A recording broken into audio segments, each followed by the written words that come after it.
Sailfish in the water, they're just magical the way they move around that beautiful big sail that they use, and that sail's used to help hold the bait up. So when they bail that bait up or ball it up, is the sail makes them look bigger and helps condense that bait down. So it's actually, it's evolutionary, it's evolution at its best. Like, how good are these creatures to do this?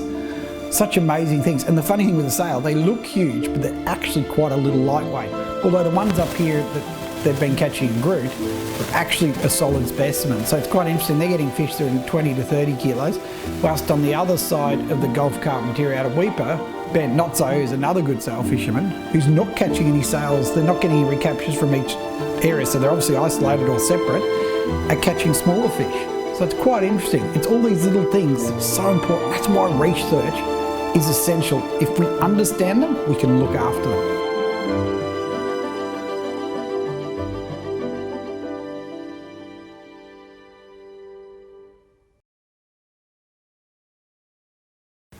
G'day, I'm McGlashan. Now you can tell I'm excited this week because I'm talking sailfish.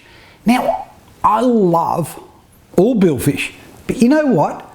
Sailfish are kind of, well, they're kind of special to us.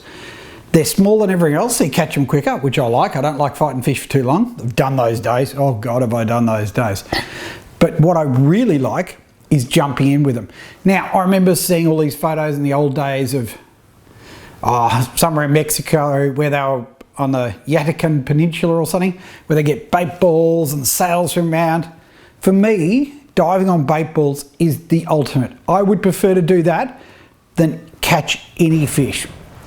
Maybe I'm maturing as I get older, maybe, I don't know, but I love just getting in on bait balls, and it doesn't matter what it is, but sailfish absolutely rock my world. So what we're going to do today is I'm going to go through a bit of footage, stuff that when I was up with Bomber, up at Groot Island, doing bait balling on sails, and then over in WA chasing sails there, and show some of the footage we did in my quest to finally jump in and film some free swimming sailfish.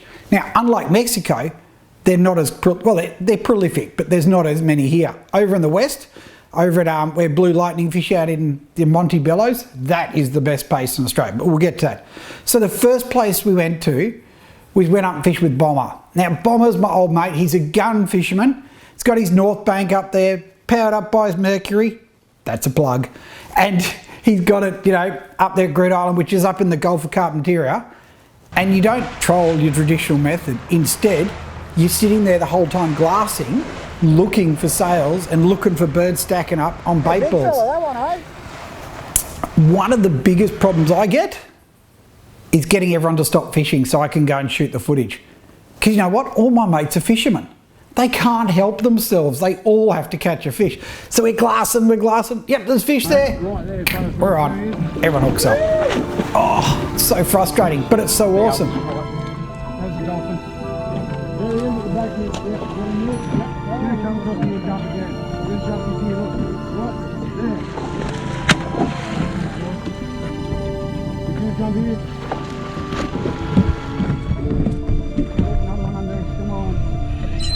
But it still shows us that amazing part that we absolutely love. And you know what that is? Getting those above water shots. And this is where my whole career started in the old days of shooting stills for Marlin Mag and all that. There are probably only 4 of us do it in Australia. But these days, I actually shoot slow-mo footage instead. Keep turning around for it, that's it. Oh yeah, that's good. Oh yes, Bomber! Woo! That's going to get a little bit together around again. No, don't go any further, I don't want the sun, because otherwise you're going to get the sun. So I still shoot stills, but the market's gone. Like, it's not like it used to be. And these days it's all about shooting slow-mo jumping. So getting a sailfish coming out of the water, bang, going up and down. Oh, how good does that look? They're such cool fish.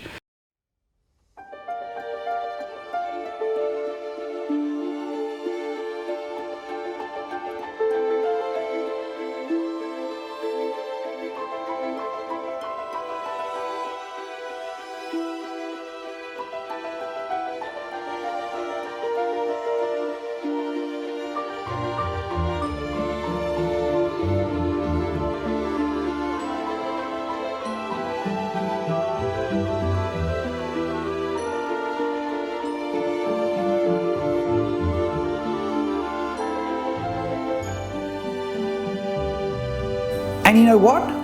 I always get mesmerised by them. Even now, years and years later, when I've shot thousands and thousands of billfish shots over the years, I still love getting that footage. Still love it to this day. So getting shots of them in slow-mo jumping is one thing. It's getting in the water and getting that underwater. But the problem is, it's bloody hard to do. So you sit on the back of the boat with your gear, often a wetsuit. If you don't wear a wetsuit, you got to wear a shirt because otherwise you get sunburned. And it's bloody hard. So I'm sitting on the back of the boat, finally get fish up, straight back in. Of course the guys hook up. Oh, so frustrating. And the problem we get up at Groot is they're bait balling. So the fish are chasing this bait ball around really fast. To keep up with it, you literally can't. So every time I jump in, I'm not even close to it. So it's an incredibly frustrating style of fishing, but I still got to jump in and swim with these amazing fish. When they're hooked up, this is still really important to me because I want to see their behaviour, if they're stressed or not, where they're hooked, because quite often we've had an issue in the past where they've been hooked down deep and that hook's pulled up and hooked in the mouth. So when the anglers have seen it at the boat, they're going, oh, it's hooked in the mouth. It's hooked down deep and it's actually ripped up. For me, the biggest priority is learning how to look after these fish better so that in the future, there's more fish there. And this is a priority because we're getting a lot better at fishing. We're using technology like you can't believe. Do you know what? On my new boat, on my new North Bank that's coming, only a few weeks away, so excited, there is 60 grand's worth of electronics. Why do I need 60 grand's worth of electronics? To catch the fish. Because now, with more and more people doing it, or no, more and more people fishing smarter, that pool of fish is actually shrinking. And you can deny it as much as you want because more people are catching fish, but there are less fish in the ocean. There's no doubt about it. For a lot of species that we chase, it's a real issue. And I need that technology to find those fish. Bomber does, which has been fascinating. He works with the Billfish Foundation.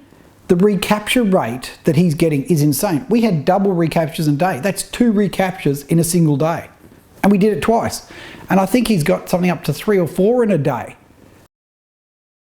So this shows a couple of things. One, that they're surviving. So your survival rate is good because you're recapturing. But it also shows and highlights what I just said, is the pool of fish isn't as big as we thought. The oceans aren't this endless bounty. It's actually restricted and, well, we're catching the fish. It's simple as that. So we need to look after them and learn how to make sure. If we're letting them go and they sink to the bottom, it's a complete waste of time. But here we are doing these sales and we know they're living. And that is a great part of this. So finally we get some sailfish up. I've jumped in and all I get is this fleeting shot. The fish just drifts off. Come on. I sat there and waited. Guys want me to get back in the boat. As soon as I hop in the boat, sailfish come back up. Oh my God, am I jinxed with these things. Come swimming up to the boat and I'm like, camera straight over the side, holding it down and got a half-ass shot. Not what I wanted, that's for sure. So frustrating with these fish. But do you know what? That's why the shots are so good because they're so hard to get. And for people to do it, you have to put an effort and you have to stop catching fish. And that's a hard thing for a lot of fishermen to do.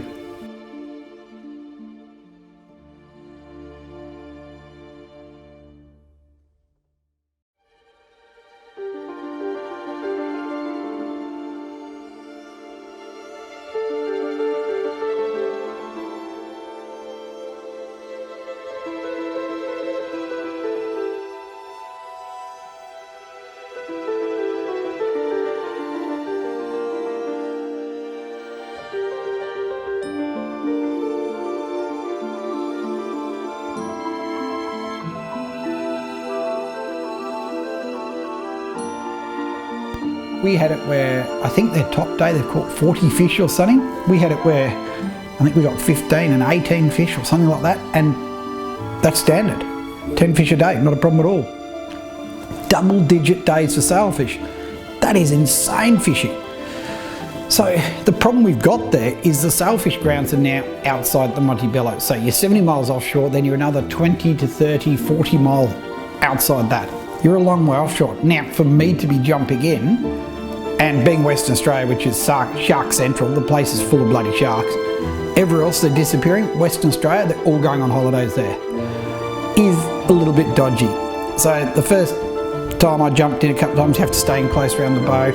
We've tried a couple of times, jumped in. Of course, they've hooked the fish up. They get, as I say, we're getting better at it. And it's like, oh man, they're gone. But you can see, because when you've got one up, there's a pot of these fish. There's not one or two. There's hundreds of them, like literally everyone. They're up on every teaser and stuff. The problem you get is the boat has to keep going to keep them entertained. I've got to get in and then try and get that shot. So first couple of times it was a failure, but then we've got them up. There's a good pod of sailfish. Pod of sails up on every teaser. Everything we've got out's got fish on it. I've jumped in and gone. And it's like, oh, come on. So frustrating. And I'm sitting there and they've got the bait sitting around me. And all of a sudden, they're popped up. Sailfish just popped up around me. And you know, unlike marlin will swim up and have a look at me. Sailfish don't seem to care. They just come up and go, eat the bait. They don't even look at you at all. So I'm sitting there in the water and it's a little bit murky, but to get the shot, I'm shooting 4K because I've got to be like, you know, future-proofing myself, I think they call it these days. I'm not a technical whiz. I just love filming wildlife.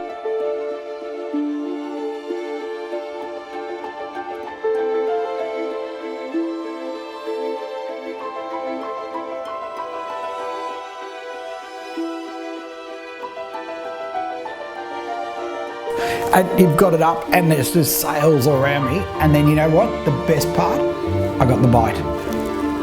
The bait's there, sailfish swims up and just goes, eats the bait, and you see the circle hook roll into the corner of its mouth and off he goes. I'm like, how good is this? This is what I came for, this is it. And then the sharks turned up. I'm out of here. You know what? I love filming sharks, but when there's a whole lot of them there chasing sailfish around, because they didn't used to eat sailfish the way they do now, they could well put me on the menu. So sailfish out of here, he's hooked up, he's gone. I've gone the other way, got back in the boat, and I've got the shot.